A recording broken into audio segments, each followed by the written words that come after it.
di tangga, dimulai dari tangga pertama.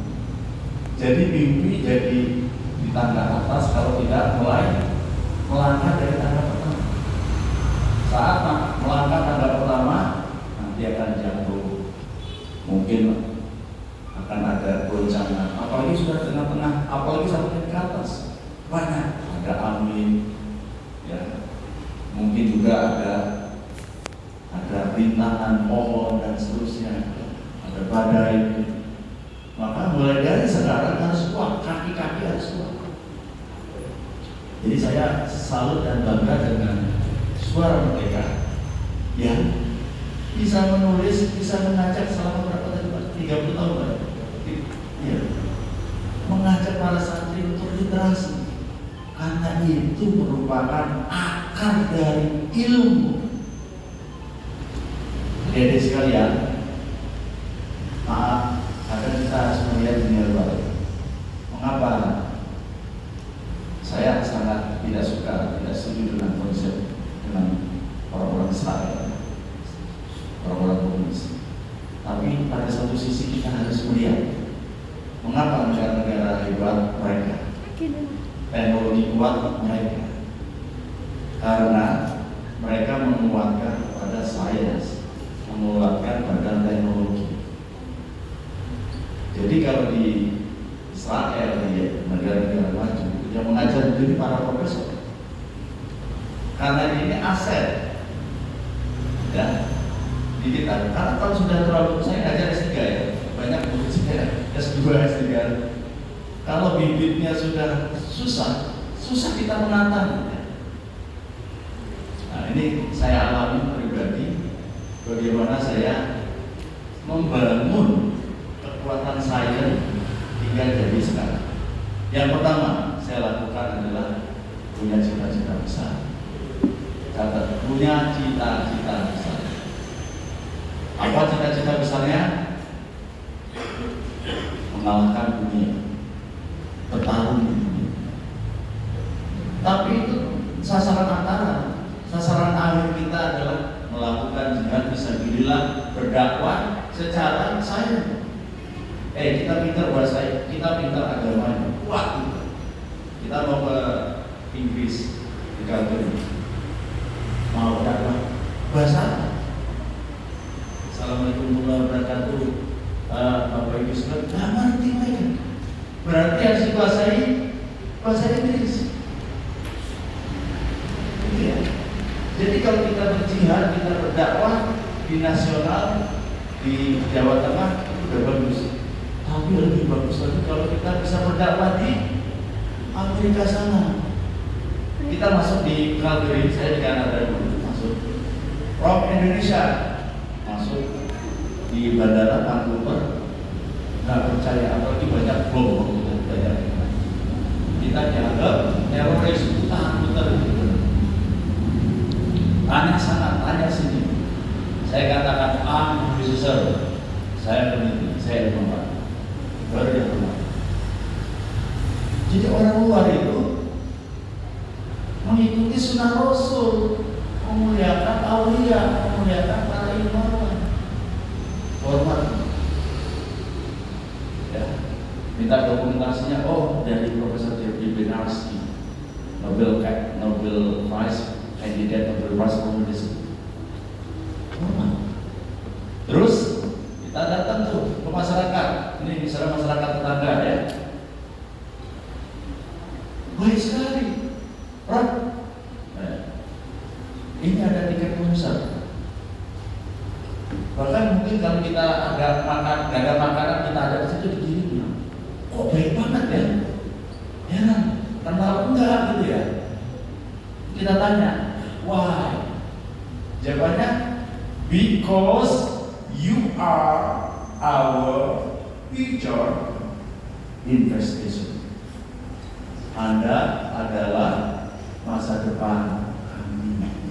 Lu di Semarang mau jadi peneliti di lab, gak ada yang melihat, gak ada yang ngurusin. Di sana di luar masyarakatnya, you are our future investigation. Dikasih kita tiket, dikasih makanan dan seterusnya. sehingga mereka sadar masa depan mereka adalah di para ilmuwan, para orang-orang yang menulis literasi, para orang-orang yang menguasai teknologi. Yuk kita coba buktikan bagaimana dunia ini bisa berubah. COVID-19 hanya dengan satu tai genetik namanya virus RNA, sholat kita jauh, Jumat kita tidak ada lagi. Berapa tahun kita lalu? Banyak para guru kita, senior kita, ulama kita meninggal. Saya sebagai seorang boleh melakukan analisis, boleh kan? Virus RNA COVID-19 itu separuh genetiknya berasal dari genetik virus yang dari kelelawar, dari hewan kelelawar. Separuhnya lagi berasal dari human, manusia, yaitu MERS dan SARS. Yang kita kenal mungkin flu Hongkong. Pernah dengar ya flu Hongkong ya? Pernah dengar? Flu Arab pernah dengar? Ya istilahnya kalau kena flu Arab flu Hongkong tuh banyak yang meninggal kan? Enggak. Minum wedang, minum bakso, makan bakso, mari ya. Jadi ini perkawinan antara flu-flu yang biasa dengan virus yang berasal dari kelelawar menjadi suatu makhluk yang disebut dengan COVID-19. Dalam bahasa kami, is okay, biasa, kita sebut sebagai chimera. Chimera itu monster yang kita ciptakan. Anda genetik Anda sama ini genetiknya. Kalau teorinya, teori perkawinan rekombinasi itu kan dua, evolusi. Jadi virus yang di sini dengan di sini saling mencintai. Jadi manusia saling mencintai dengan kelelawar. Jadi kelelawar dicintai, disayangi, bertahun-tahun, ribuan tahun, baru nanti terjadi asimilasi pertemuan. Ada yang suka kelelawar? Ada yang mencintai kelelawar? That's impossible, right? Maka yang possible adalah Anda, saya pemburu, Anda dan Anda, saya ambil potongan Anda dan potongan Anda saya ambil, saya lakukan rekombinasi. That's it. Clear, Anda jadi. Itu biasa. Di dalam lab melakukan rekonstruksi, rekombinasi itu biasa. Contohnya apa?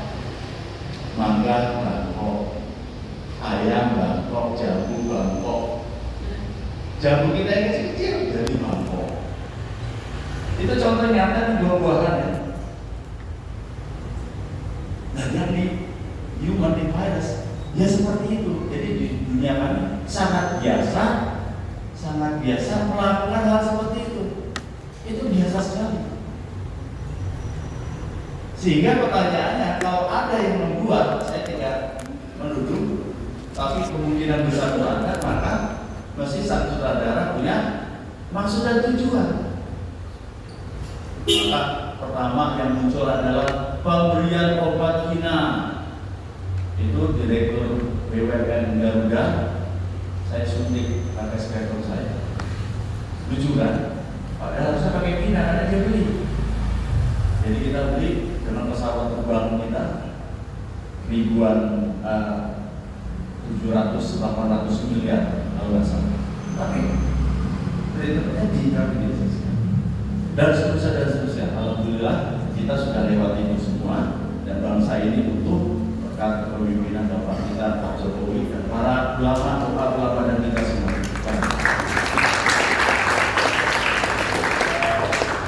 Tapi pertanyaannya adalah dengan seuntai virus dunia berubah, ya, tata cara ibadah kita berubah, ya, dengan seorang merancang itu bisa jadi seorang jadi berubah. Karena itu saatnya bangsa ini juga berubah. Maka saya senang kalau kemudian ada literasi sains menulis 2024 dan kemudian kemudian masuk ke dunia akademik saya, dan kemudian muncullah ilmuwan-ilmuwan baru di Indonesia. Anaknya dari itu. Besok itu pertarungan dunia bukan pakai senjata. Bahwa Maria kita ketahuan, kita jalan pakai pesawat pertarungan. Tapi kalau dengan wireless serba selesai. Besok itu menguasai dunia bukan dengan kita punya tambang semua. Bukan. Tapi kita bikin teknologi, kita ciptakan bangkok, cangkuk, dan seterusnya. Saya punya teman, kalau nanam durian itu usin terus, mangga itu usinannya. Kalau suruh berbuat tiap hari bisa nggak? Hah? Supaya bisa bagaimana? Pelajari strukturnya. Tiap hari berbuah, tiap hari bisa berkembang biak.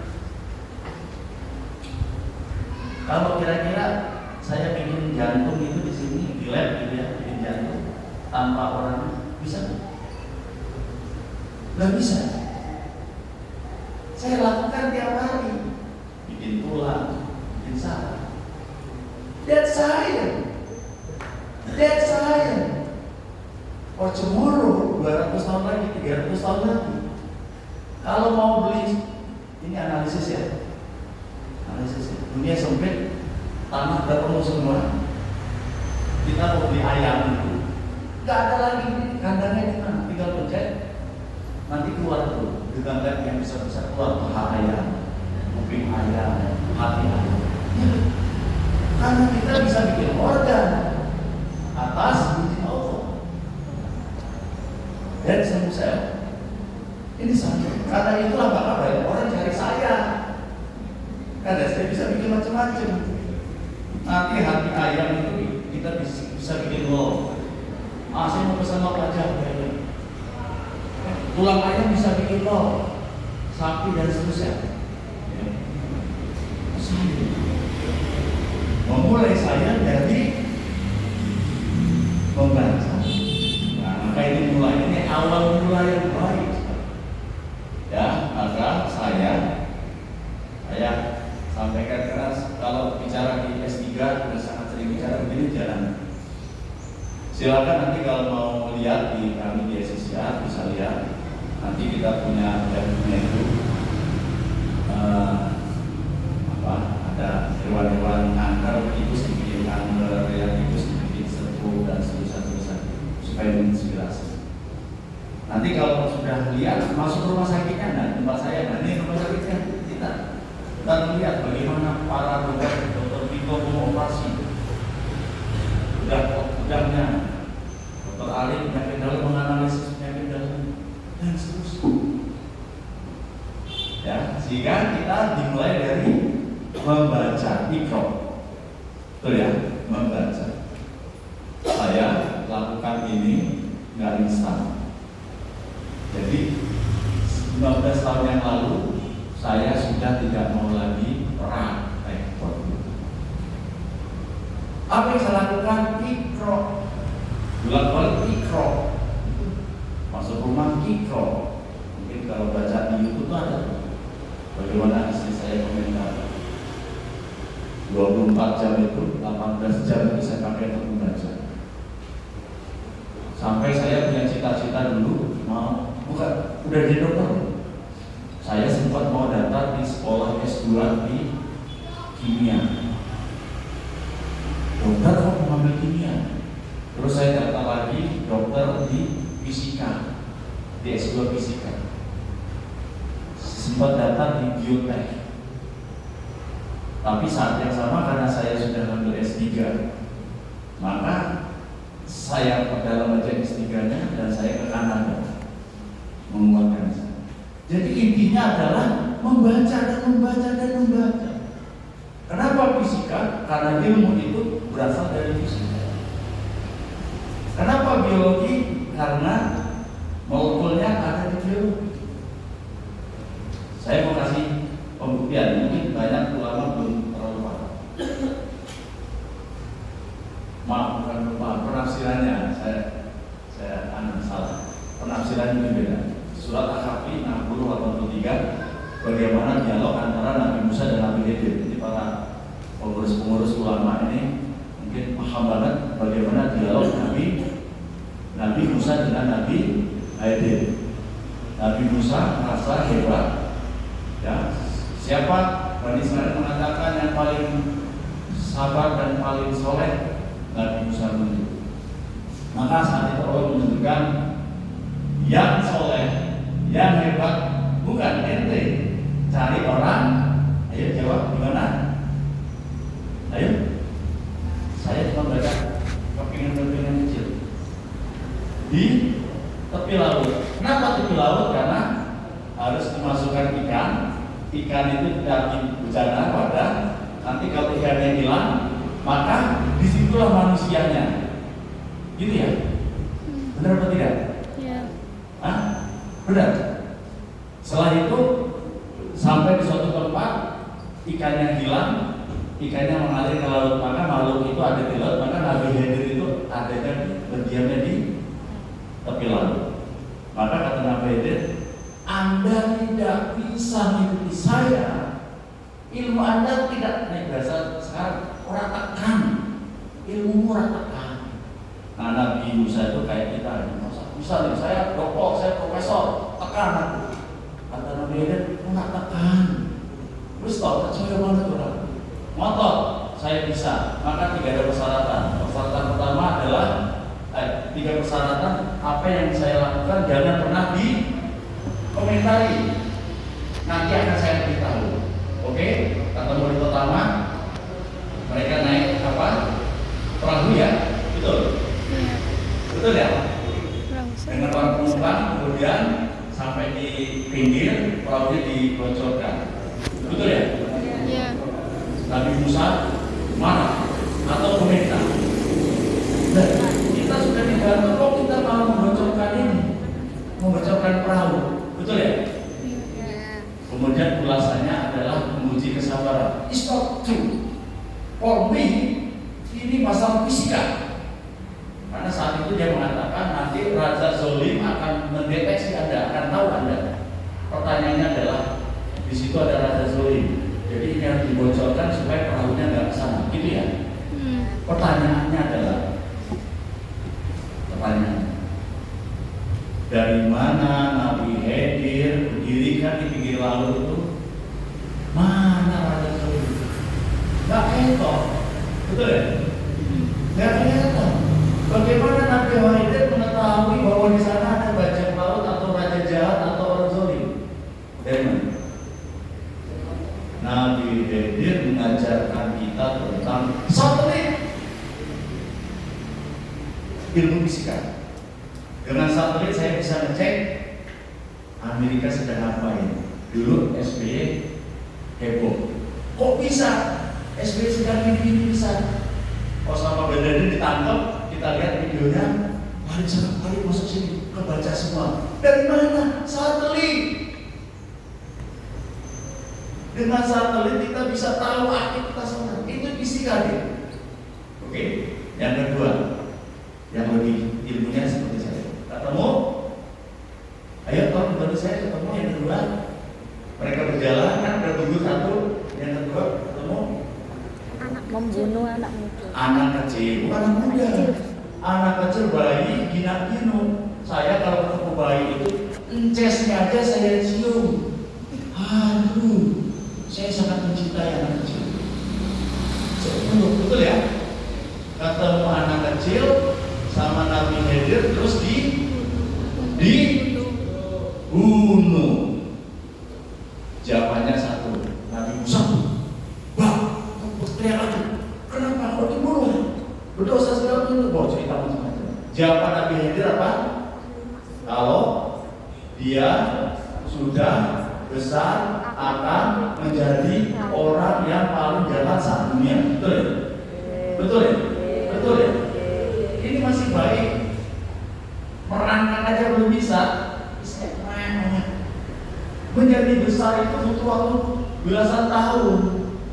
Pertanyaannya adalah, bagaimana Nabi Khidir bisa mengetahui meramal anak ini untuk bisa menjadi penjahat. Tahu berapanya? Nabi hadir mempelajari sequencing genomic NGS. Kami sedang menyiapkan alatnya, the next generation. Ada sekresa DNA atau blueprint kita ada di DNA. Saya cek. Saya punya bank data dulu, saya punya buah data.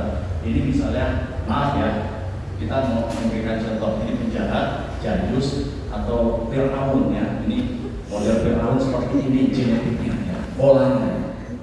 Ini genetiknya kelompok teroris, ya. Ini kelompok. Tiba-tiba ini datang ke kita, pakai sorban, pakai tasbih, mau bacanya baik semua. Begitu saya cek genetiknya mirip dengan ini, you are Fir'aun, real. Lu sama omongan, you sudah sama. Maka dengan saya kita bisa tahu siapa Anda tanpa ngomong. Itu dipelajari oleh Nabi Musa, Nabi Harun, Nabi Al-Quran kita itu membuat sequence genomic itu ada tertulis di Al-Quran, tidak ada di kitab Injil. That's great. Siapa yang menggunakan? Orang Amerika. Dilakukan sequence, separuh Islam, separuh Senayan itu kalau kita cek. Saya harus punya satu polanya. Wah, Anda tasbih dengan maling. Wah, ini kita bisa tahu. Mengerikan kan? Yang mengerikan lagi adalah nanti teori genetik saya edit. Yang jahat-jahat diedit jadi baik. Atau sebaliknya dipotong DNA-nya ya. Mungkin nggak mungkin di level saya nggak bisa. Jadi nanti ada suatu kelompok orang mengedit menjadi mesin pembunuh. Nanti ditaruh di satu pulau, maka nanti akan muncul ya pembunuh-pembunuh besar. Itu saya yang itu saya. Maka kalau kita tidak menguasai saya, kita akan menjadi follower. Kita akan menjadi anci-ancian bangsa. Amerika besar, Eropa besar dibangun oleh bangsa kita. Dengan apa? Dengan tambang kita kirimkan, kita beli Obama. Dengan tambang kita berikan, kita beli mobil. Dengan tambang kita berikan, kita beli macam-macam. Maka saya pribadi mulai detik ya sekian lalu ya 15 tahun lalu declare saya harus membuat perubahan. Bangsanya harus berubah. Kita bisa bertarung di dunia. Mau contoh, mau bukti? Nanti klik stem cell, mesenchymal stem cell. Lihat karakteristik stem cell ya, powernya di dunia ditetapkan di Jerman 95%. Jadi punya Amerika mungkin 96, punya Jerman mungkin 97, punya Singapura mungkin 95. Punya saya lihat 99. Ya.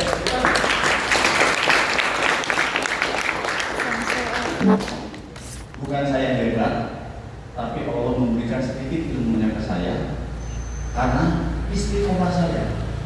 Belasan jam saya baca, ya, belasan jam saya prihatin.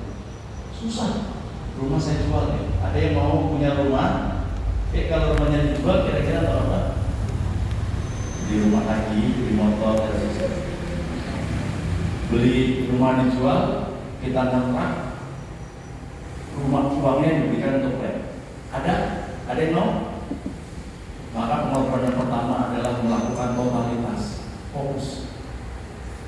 Karena susah, bangsa ini kan susah. Kita nggak percaya diri gitu. Kita nggak percaya diri bangsa ini bisa. Kenapa saya bilang bisa? Saya waktu di Kanada itu orang tua itu kalau Sabtu Minggu jalan-jalan deh, piknik, selesai. Ya. Mereka fokus. Tapi kita prihatin, kita kan hitung-hitungan. Kalau jalan-jalan duitnya dari mana? Makanya jadi kita ngendok aja, belajar. Maka orang-orang kita di luar negeri itu hebat semua. Karena apa? Karena prihatinnya tinggi. Itu kayak begini prihatinnya. Sehingga ilmunya masuk. Itu ya. Nah nanti ini jadi bekal. Yang ketiga terkait dengan harta karun, saya belum mencari lebih seninya. tapi yang dua tadi satu biologi, yang satu fisika, yang dua biologi. Itu kira-kira analisis saya. Boleh ya Pak ya, saya menganalisis bukan seorang kiai, tapi menganalisis secara ilmu saya bahwa surat Al-Kahfi pertemuan Nabi Ibrahim dan Nabi Musa adalah yang pertama adalah terkait dengan ilmu fisika, yang kedua ilmu biologi, dan sekarang bisa dibuktikan. Maka dari sekalian, saya menyemangati, semoga ini menjadi amalan kita semua. Sama-sama semangatkan terus, dimulai dari literasi. Saya setuju. Saya punya sahabat ini, satu lagi, profesor di Singapura. Dia dulu Gramedia masih megah. Dia datang ke Gramedia, dia lihat Indonesia bukunya banyak sekali, macam-macam bukunya, tafsir agamanya hebat, segala macam bagus sekali. Profesor Malaysia. Tetapi orang Amerika nggak bisa baca, orang Jepang nggak bisa baca, orang Singapura nggak bisa baca, karena semuanya diradon in Indonesia. Sebaliknya dia bilang, kami nulis bukunya nggak banyak macam, 2-3 macam, tetapi ada di Kanada, ada di Jepang, ada di Australia, karena radon in English. Maka nanti kita berharap ada di antara adik-adik ini bisa juga menuliskan literasi in English. Ungkapkan bahwa bangsa ini besar, umat kita rahmatan lil alamin, kita bisa memajukan teknologi dan seterusnya. Tetapi dimulai dari menulis tadi literasi. Ya, tulis dan yang sederhana. Saya kira itu. Ya, saya sangat senang kalau bisa bicara di para santri, karena para santri ini sebenarnya toh akhirnya kita akan mati ya. Saat saya meninggal itu kan kita akan menghadap sang ilahi. Maka ya amal perbuatan kita ya. Nah, di pesantren di pondokan ini kan jelas arahnya. Maka yang diperlukan dari dunia kita adalah melakukan sinergi agar nanti agama dan dunia saya ini menjadi satu kekuatan besar. Maka saya senang kalau ada orang yang bisa memberikan kontribusi di bidang agama ya, dakwah di agama. Tetapi kita, ya saya ngobrol dengan Dr. Vito, Direktur pelayanan, kita di tengah-tengah. Gus ini orang yang kita melihat tengah-tengah, jangan kiri, jangan kanan. Maksudnya jangan radikal ya. Entar negaranya kacau, meledak sana meledak sini. Musuh kita bukan saudara kita, musuh kita Amerika, orang Eropa, tapi bukan musuh dalam arti tapi dalam arti teknologi, musuh kompetisi dalam sains. Gimana menciptakan mobil, gimana menciptakan pertanian, bukan menciptakan bom. Kalau bom boleh lah ya, ciptakan nanti untuk membuka nikel misalnya gitu. Baik, saya kira demikian. Sekali lagi terima kasih. Saya merasa bangga atas semuanya. Semoga nanti bisa berkelanjutan. Sekali lagi kita Rumah Sakit Personal Agung, saya dengan Pak Itu Direktur Operasional Keuangan, Dr. Vito Direktur Pelayanan, Dr. Arif Direktur Pendidikan, ya. Jadi kami dan Mbak Uun ya, Manajer Humas Relation ya. Kita semua ini senang ya, di Sultan Agung itu kami dengan Sulah itu dia satu paket, satu di bawah nama Yayasan Badan Wakaf Sultan Agung adalah bagian dari keluarga kita semua. Kita sama, misinya adalah berdakwah untuk umat semua dengan cara masing-masing. Sehingga nanti kalau ada keluarga yang sakit, yang berkebutuhan kesehatan, silakan ke Unisula. Kalau mau sekolah ya, ambil S1, S2 silakan ke Unisula. Kalau sakit ke Rumah Sakit Islam Sultan Agung. Demikian yang bisa saya sampaikan. Mohon maaf atas segala kekurangan. Tadi Assalamualaikum warahmatullahi wabarakatuh. Kita berikan